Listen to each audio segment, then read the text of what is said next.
Ladies and gentlemen, the American Jury and Bulldog Nation and Kentuckians, I want to share with you who my enemies are and who my friends are. And you know, you can judge a person by who their friends are and who their enemies are. Let's start with my enemies. Anybody I have battled. Now, a lot of the people I've battled, I got respect. Funny story, I once represented an individual RV owner against Holman Motors, and it wasn't a big deal, but as a result of that, Holman Motors wanted me to represent them. And that happens. But if I'm on the opposite side of a legal battle, I respectfully understand why somebody may not like me. That's fair. That's normal. Number two, there's a lot of people in this community that are jealous of me for all kinds of reasons. The lawyers are jealous about the Durrani litigation. They're just jealous. And that's typical for somebody who has any modicum at all of success. Another group that doesn't like me, and this one bothers me the most, is those that don't know me, misunderstand me, and they just, from a distance, they draw the complete wrong conclusions. And let me talk about that. There's people out there that, because who my father and my uncle were, assume that I was like born with a silver spoon in my mouth. That's not true at all.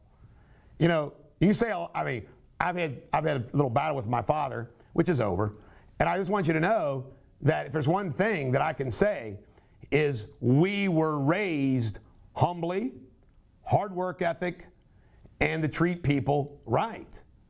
I mean, if you ever heard of me like being out in the town and getting drunk and say, do you know who I am? Never. Never. I don't think I'm any better. Yesterday, out in Boone County, I was told to sit in the front row to get called quicker. I could have got a lawyer buddy to call me and gotten quicker. You know what I did? I sat in the middle of the courtroom and took my time. So people perceive me as that I'm some people perceive me as like a spoiled punk thing. Nothing is further from the truth, folks. The other thing is when you see me out, and I say this all the time, if I don't engage you, I mean, I'm friendly. You wave to me, I'll wave back. If you come up and talk to me, I'll talk to you. If I don't engage you, there's a reason why. I don't want to bother you. I don't want to bother you. I'm actually, this might shock you, I'm bashful out in public. I really am. I don't like bothering people. So if you see me out and you recognize me and you want to introduce yourself, please do. Please do. The legal profession is just incredibly jealous. I told a funny story that once I had like every news network, all four news networks, I had like 3 top stories going at the same time. It was embarrassing. I mean, the defense lawyers hated me because I fought them. The plaintiff's lawyers hated me because they were jealous. The KBA hated that I would not follow all their stupid rules. I didn't do anything wrong. I didn't steal money, commit frauds. They just had stupid rules, and I said, you know what? I don't need this. That's just a fact. KBA hates me, and they keep trying to destroy me. Corporate health care, really? St. Elizabeth Medical Center? I will bet you that I am the #1 enemy of St. Elizabeth Health Care. The #1 enemy of Cincinnati Children's Hospital. The #1 enemy of Westchester. Numero uno, Eric Deters. I'm proud of that. I'm proud of that. The media.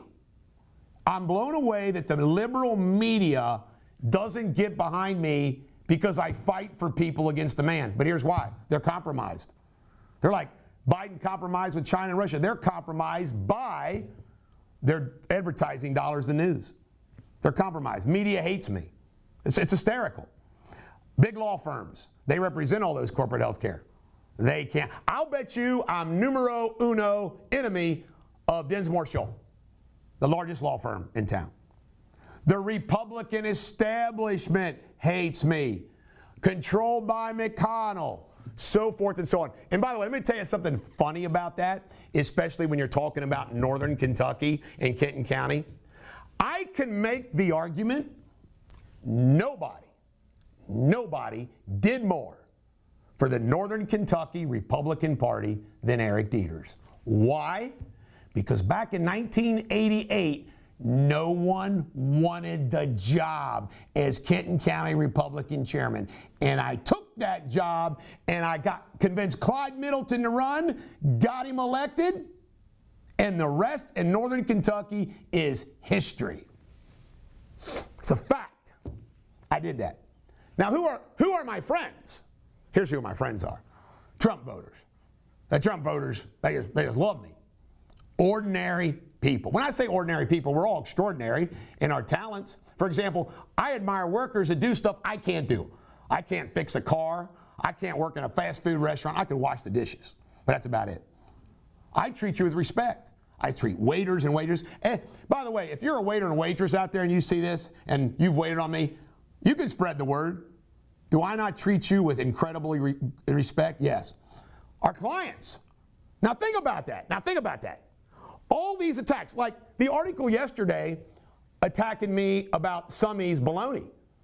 There isn't one fan, one friend, one client that is going to leave us.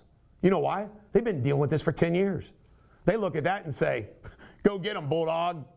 Go get them. Now, I got to ask you this question. I'm the only person in the media and in law business that has over 200,000 people in one shape or form in this region in social media. Why is that? Why is that? If I was a crook, if I was a fraud, if I was a bad person, if I was a con man, how would I have over 200,000 people that follow me, support me, like me, encourage me? Think about that. How could that happen if I was some jerk? It's amazing. Conservative libertarians like me because I'm against McConnell, etc. Last but not least, this is something I'm really proud of. You know who also likes me? Business people. I'm not talking about the big Wall Street crowd. Small, independent businessmen in this community and businesswomen in this community that know me, like me. I'm not going to embarrass them by naming their names. I will say this. I have an incredible amount of friends in the construction and real estate development business. They like me. I'm going to tell you an anecdote. 2 years ago when we built our house, this is how I roll. Every Friday, we brought the workers that were working on the house at that particular Friday ribs, lunch. Every one of those workers said, nobody's ever done that for them. At the end of the house construction, it was Ashley Construction, we held a party at our house for everybody who worked on their house, landscapers on up to John Yeager himself, who came. We got a picture of it. Over 100 people. Not only did we hold that party for them, we gave gift certificates to each and every one of them. John Yeager said that no one has ever done that. He goes, they always talk about it, but nobody's ever done it.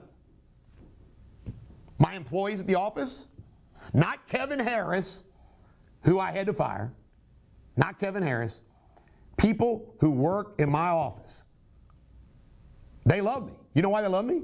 They put up with me. It's so funny. I mean, Jamie's laughing. I got a temper. I go bug. Everybody's just used to it. I'm over in a minute. You know why? Because when the chips are down, I'm there for them.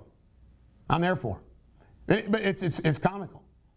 So I don't care about those enemies. I care about my friends. Folks, you got the opportunity to elect somebody for governor you've never had the chance to elect before. I'm not perfect, folks, but I'm a good guy. I'm a good guy. This is the Bulldog. Every dog has their day. Thank you.